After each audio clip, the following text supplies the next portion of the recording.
All right, this video is going to go over 12.1a, which is rational exponents. What that means is you have a fraction as an exponent. So the first thing that you need to know is when you have a root, of course it's a 2 by default, but it doesn't have to be a 2. It could be anything like a 5.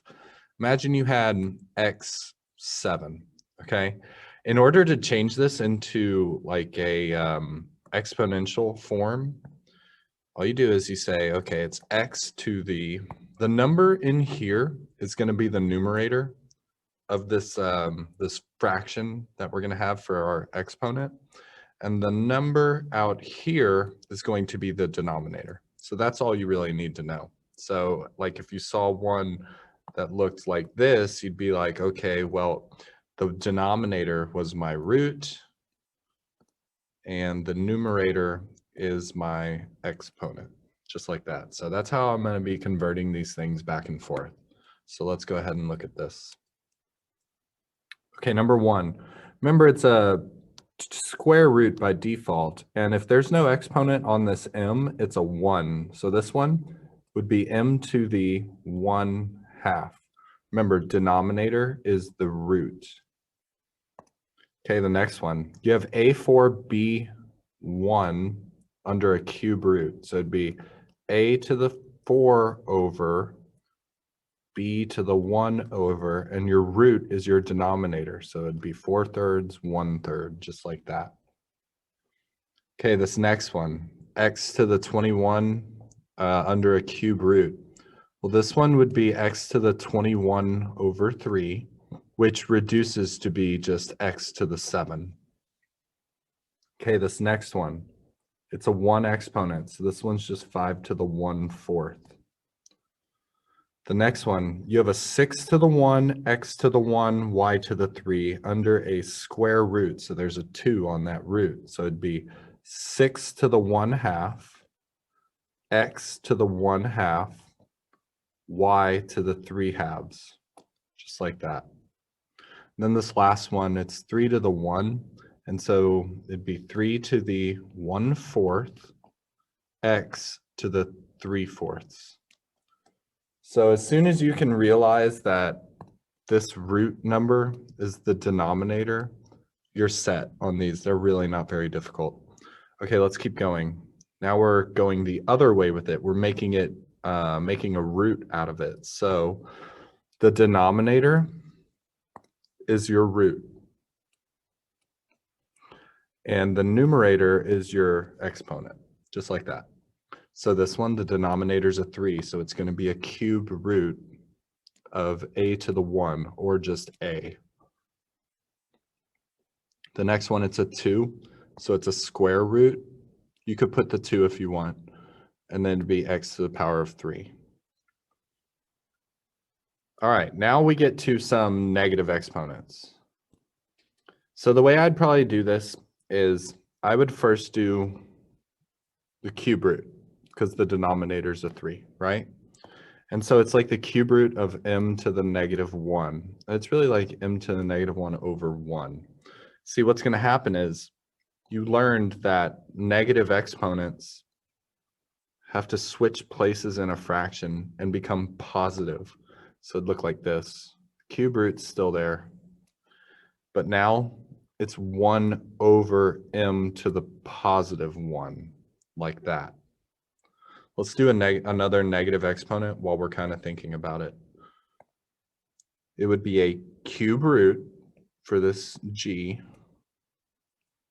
to the -2. But then you would have to send g to the -2 to the bottom of a fraction. And so it'd become 1 over g to the +2. It would look like this. The cube root stayed there, but now g's on the bottom of a fraction as to the +2, just like that. Okay, jumping back to number 11. It's a cube root because my denominator's 3, and then it's just x to the 14. Now, I'm not sure if they want you to break this down more or not, but you could definitely rewrite this.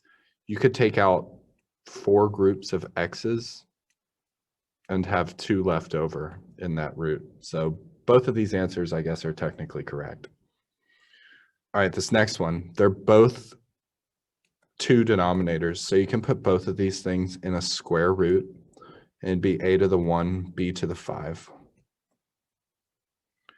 Okay, next one. They're both 4 for denominators, so they're both going to go into a fourth root, x to the 3, y to the 11. And if you wanted to reduce it kind of similar to this one, you could take out some y's. You could take out two groups of y's. So it would be y squared, fourth root, x3, y3. Same thing. This is equal to this. This is equal to this. Okay, this next one, 3x to the 1/5. Now, it's super tempting for a lot of people just to put this under a fifth root and call it 3x. If you do that, this is wrong. That's incorrect. You do not want to do that because only the x has that fraction for its exponent. The 3 has a 1, so there's no rational exponent. It's not in a root. It sits out in front of the root. Only the x is in a fifth root. Like this. Same thing on the next one. The 7 has a positive 1 exponent. So it's really like 7 cube root of x to the 4. And if you wanted to simplify this even further, you could take an x out. And you'd have 1 left in that cube root. All right, the next one. They're both in a square root. And it's 7 to the 1, x to the 3. And then if you wanted to simplify this further, you could take an x out. And you would have a 7x left over in the square root. Okay, the next one, 64 to the 3 halves. All right, the first thing I would do is I would write it as the square root of 64 cubed. All right, now there's two ways you could do this. You could either cube it first and then square root, or you could square root and then cube it. I know what the square root of 64 is. It's 8. So I'm going to do this right here, square root of 64. I'm not going to touch that 3. The square root of 64 is 8. So now it just turns into 8 cubed, which I think is 512. I hope that one made sense. Do the square root first and then cube it. Okay, last 3. 4 to the 5 halves. So it's the square root of 4 to the 5th. Again, run this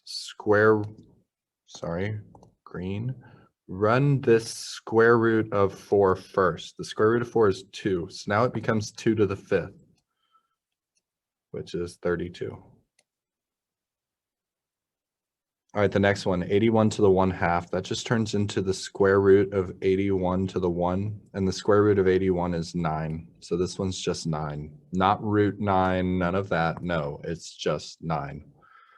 Okay, and then this last one, 25 to the negative 1/2. First, I would write it as the square root of 25 to the negative 1. I would then do the square root of 25, which is 5. So now it's really like 5 to the negative 1, which you have to send it, since it has a negative exponent, it has to go to the other side of a fraction and become a positive exponent. So the answer is 1/5. So that's how you handle the rational exponents. They're not that bad. The denominator is your root, the numerator is your exponent. So hope this video helped.